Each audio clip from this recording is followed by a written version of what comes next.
Se o São Paulo teve um aumento de rendimento com a chegada do técnico Zubeldia, o mesmo não pode ser dito para o atacante André Silva. Contratado pelo São Paulo em março deste ano, o jogador vive uma seca de gols e tem sofrido para aproveitar as oportunidades recebidas. O jogador chegou ao São Paulo com um contrato de 4 anos e animou a torcida, que pedia por um reserva para Caleri. Em seus primeiros jogos com a camisa São Paulina empolgou, teve boa estreia contra o Novo Horizontino nas quartas de final do Paulistão e foi titular contra o Talleres na Argentina na primeira rodada da fase de grupos da Libertadores. Seu primeiro gol defendendo o São Paulo saiu em seu terceiro jogo com a equipe do Morumbis. Ao sair do banco de reservas, inaugurou o marcador contra o Cobresal do Chile na segunda rodada do torneio continental e ajudou o São Paulo a sair com a vitória por 2-0.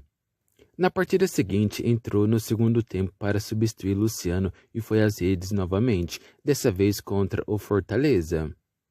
Ainda antes da chegada de Zubeldia, com o técnico interino Milton Cruz no comando do São Paulo, foi titular diante do Atlético Goianiense, também pelo Brasileirão. Embora não tenha anotado, contribuiu com assistência para o gol de Caleri. No entanto, desde que o argentino começou a comandar o São Paulo, André não vem conseguindo repetir as boas atuações. Nos 10 jogos em que o argentino esteve à beira do campo, entrou em campo 8 vezes, mas não balançou as redes. Com Zubeldia, o camisa 17 foi 5 vezes titular e iniciou 3 partidas no banco de reservas.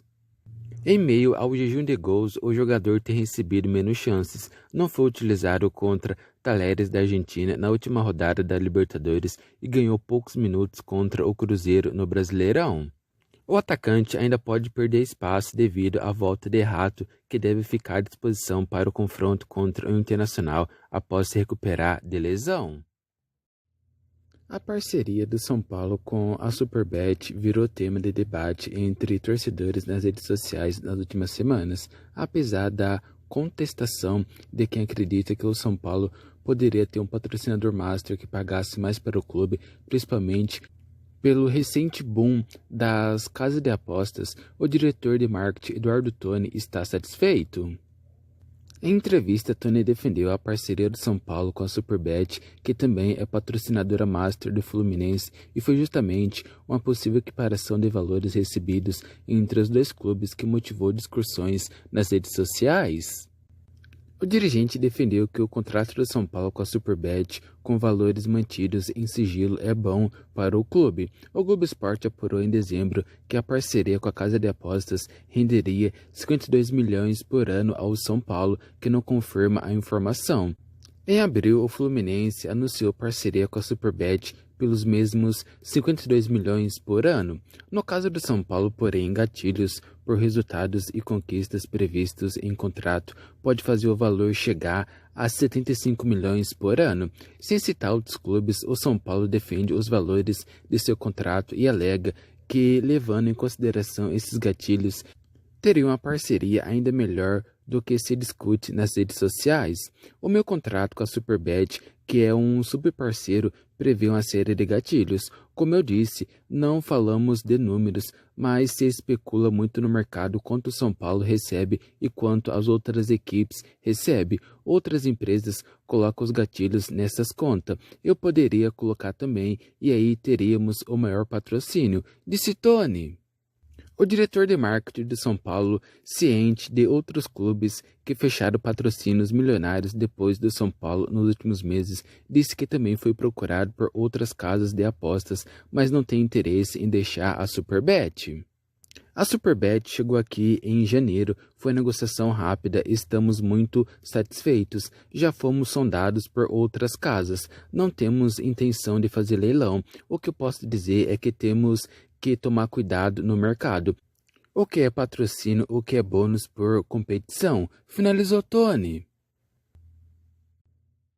O São Paulo monitora o mercado em busca de reforços para o segundo semestre desta temporada, além de possíveis contratação na próxima janela de transferências que reabre em julho. O tricolor poderá ser reforçado por jogadores que irão voltar de empréstimo em breve. 2 nomes em específico estão sendo avaliados pelo clube: os meio-campistas Lisieiro e Mendes. Eles estão com contrato de empréstimo perto do fim e não devem permanecer nos clubes.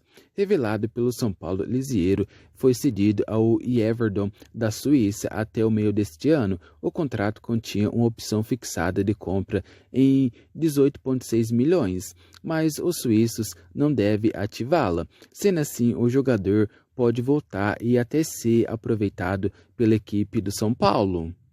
Segundo o presidente Júlio Casares, haverá uma reunião com a diretoria tricolor e o técnico da equipe Zubeldia para definir o futuro de Lisieiro e Mendes, que está emprestado ao Elche da Espanha até o meio do ano. Em ambos os casos, pesará a avaliação do técnico argentino. Caso ele decida reintegrá-los, os jogadores voltarão e irão brigar por espaço no elenco são paulino.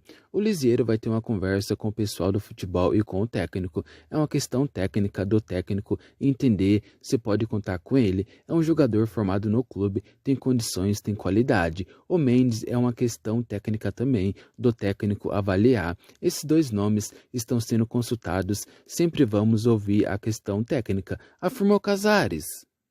Pouco aproveitado no São Paulo, Lisieiro foi emprestado ao Internacional e Coritiba antes de chegar ao Everton. Pelo time suíço foram 29 jogos, 27 como titular, com 3 gols e 5 assistências. Já no São Paulo foram mais de 150 partidas e o título do Paulistão em 2021. Mendes, por sua vez, participou de apenas 4 jogos pelo Elche neste ano, todos como titular. O jogador foi contratado pelo São Paulo após se destacar na Copa do Mundo de 2022 pelo Equador, mas não engrenou no São Paulo. Foram 24 jogos no clube, sem gols ou assistências.